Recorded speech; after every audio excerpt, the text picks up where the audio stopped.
이게 뭐 정치 얘기를 좀 하자면은 네. 왜 그럼 그동안 못 잡았는가? 민주 정부 때 부동산. 예, 항상 부동산 때문에 망했어요. 부동산 불패란 말만 만들어. 그래서 졌었죠. 이명박 정부가 생겼고 윤석열 정부가 생겼는데 왜 못 잡았는가? 결국 대통령은 의지가 있어도 네. 그 참모들 측근들이 그 강남에 주택을 갖고 있고 다주택자고 그러면 결국 그들이 정책을 다 짜올 텐데 여기저기 구멍이 다 날 수밖에 없는 것이죠. 대통령이 그걸 세세히 다 따지면 좋을 텐데 그럴 수 있는 사람은 제가 봤을 때 이재명 대통령밖에 없었던 거고 이 대통령은 조금 더 허용하지 않거든요. 그래서 아마 정책을 갖고 올라왔을 때 뭐 네. 보도된 바는 없지만은 아마 정책 담당자들이 많이 깨졌을 거예요. 이러면은 이 틈은 여기서 허용되는 이런 허점은 이거 막 따지면서 이걸 정책이라고 가져왔냐고 막 크게 화를 내고 그럴 수 있겠네요. 그러셨을 것 같아요. 이재명 대통령. 맞아. 그 전에는 대통령 한 사람의 힘이 얼마나 될까 이런 좀 의아함이 있었어요. 예, 그런데 윤석열을 보면서 대통령 힘이 이렇게 크구나.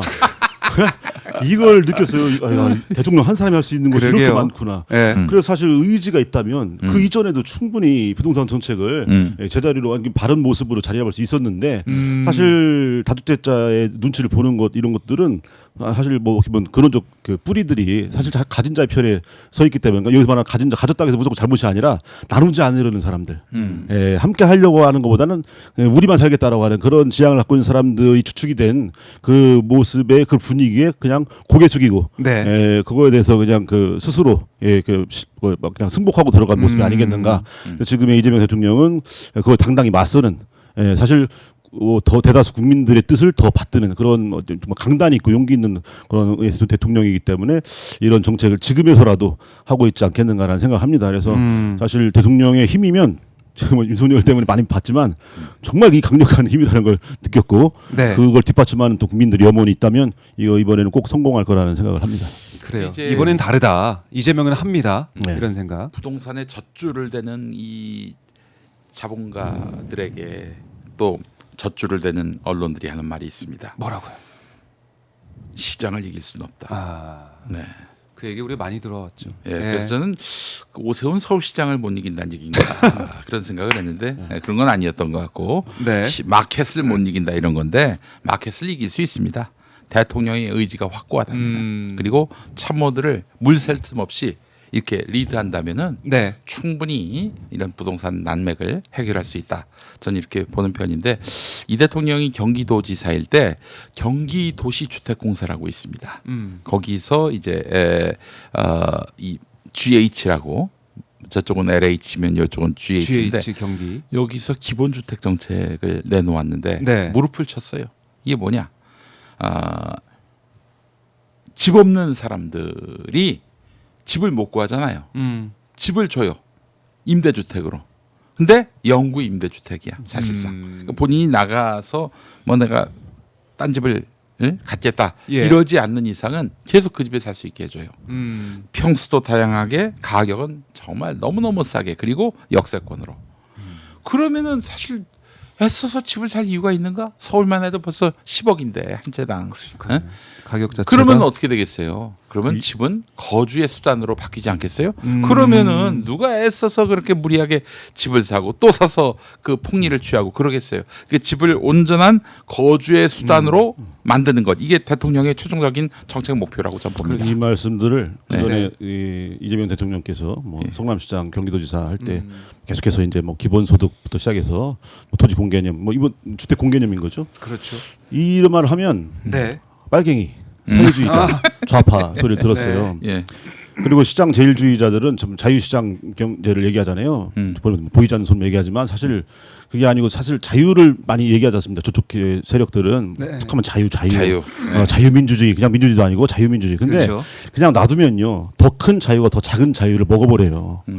더 큰 자유가 더 작은 자유를 억압하고 그렇기 때문에 그것에 대해서 국가가 공권력이 괜히 게 아니고 이해와 이해가 충돌할 때 힘없는 이해까지 챙기기 위해서 공권력을 조율하는 겁니다. 그래서 힘 있는 사람이 다 먹지 말라, 다 가지지 말라, 더 큰 자유가 더 작은 자유를 억누르지 말고 먹어버리지 말라, 같이 살아야죠, 같이. 그래서 공권력을 준 거고 그렇기 때문에 사실 우리 안에는 어떻게 보면 어떤 면에서는 사회주의적인 개념이 들어 있어요. 그래서 두 개를 절충하는 겁니다. 자본주의적 개념과 사회주의 개념을 같이 절충해서 그렇겠네. 물론 뭐 부자도 있고 가난한 사람도 있지만 그렇다 하더라도 가난하다고 해서 뭐 치료받지 못하고 죽고 집도 못 살라 이게 아니라 우리 같이 살자. 그런 세상을 만들기 위해서 함께하는 세상. 그러기 위해서 사실 공권력이 존재하는 거고 그렇게 하기 위해서 정치 집단이 존재하는 겁니다. 그래서 사실 지금 바른 자리를 찾아가고 있는데 네. 옛날에 비해서 지금 좌파 소리를 들 듣고 있잖아요. 이재명 대통령이. 예. 대통령이 되셔서 들 들었다기보다는 그 전에 자유를 외치는 사람들의 실체가 드러난 겁니다. 그렇지. 왜냐하면 그 거대한 자유를 이용해서 불법 계엄을 일으켜서 그 수많은 자유들을 억압하려는 그 시도를 이번에 폭로가 된 거예요. 스스로 자기 고백해버린 거죠. 이 내란의 밤이 그렇던 겁니다. 그래서 그 실체가 드러났기 때문에 이제 이재명 대통령을 가리켜서 너 빨갱이다 좌파다라고 할 수 있는 그 동력이 상실된 상태가 아니겠는가.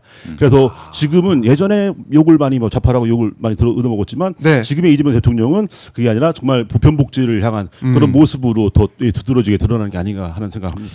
그래요. 자꾸 이제 북한에 대해서 이제 그 자유가 없다. 그건 맞는 얘기죠. 뭐 그러면서 이제 우리의 그 정상적이고 또한 복지 지향적인 뭐 무상 정책들 이런 것들을 맹비난하고 있는데 이저 북한을 몰라도 너무 모른다. 사실 이제 북한에서는 이제 공산주의 국가다 보니까 사회주의 국가다 보니까 뭐 무상 의료, 무상 교육, 또 무상 주택 다 보장을 하고 있잖아요. 네.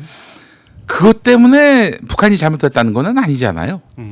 중요한 것은 북한은 자유가 없고요. 기본적으로 표현의 자유를 비롯해서 그리고 무엇보다도 북한 사회의 가장 큰 어떤 악폐라고 하는 것이 있다면은 거기도 불공정, 불평등의 문제가 있어요. 네. 뭐 예컨대 이제 김일성 종합대학을 가고 싶단 말이죠. 이게 저 항일 투사의 자손이냐 아니냐 여기서부터 이제 편가름이 있기 시작한다는 얘기죠. 함경도 출신이냐 평안도 출신이냐 이것부터 시작해서 네. 온갖 불평등의 요소들이 샘솟으면서 북한 사회가 그 모순에 직면해 있단 말이에요. 근데 그런 거는 보지 않고 뭐 무상 정책을 폈기 때문에 여기가 뭐 사회주의냐 그건 말도 안 되는 얘기를 갖다 쓰고 있어요. 아니 그렇다면 우리 사회에서 북한을 비판할 어떤 자격을 얻으려면 우리 사회의 불평등 문제도 해결이 돼야 하는데 해결하냐 이거예요. 불평등을 더 가중시키려고 하는 거죠. 저기 있는 문제. 자들이 저 쥐고 있는 자들이 말이죠. 이 세상에서 엄밀히 따지면 네. 이 세상에 공산국가는 하나도 없어요. 공산당이 다스리는 국가가 있죠. 공산국가는 그냥 이상적인 세상이고 사실 공산국가는 없습니다. 다만 공산당이 독재하는 국가가 있는 거죠. 그렇네요. 그래서 독재국가는 사실상 그 지금의 공산당이 독재하는 국가랑 닮아 있습니다. 그리고 우리나라 내란당이 그동안 다스렸던 때의 모습과 저희 북한의 체제를 보면요 굉장히 비슷합니다. 그래서 사실은 이 세상에 공산국가는 없다. 공산당이 다스리는 독재국가가 있을 뿐이고 자본주의 사회 안에서도 그런 독재국가가 공산당을 닮아 있다는 거죠. 그래요. 북한이 무상 교육이다. 이거에다가 과거에 보안법으로 잡혀간 사람도 있었어요. 과거에 사실을 얘기했는데 그걸 가지고 예. 뭐 공무천양 아니야 뭐 이런 식으로 네, 잡아갔던 그렇죠. 그런 아픈 역사도 있습니다. 이 불고지죄 뭐 이것도 네. 있었잖아요. 맞아요. 누군가는 불고기죄라고 얘기해가지고 예 정말 참 네. 예, 큰 웃음을 자는 그래요. 적이 있었습니다. 예. 예. 이게 또 웃기군요. 지네요. 이게 웃기네. 생각지도 못했다. 다들 오늘 설 명절 아침 출출하실 수도 있어요. 지금 네. 지금 10시가 넘어간 시간이기 때문에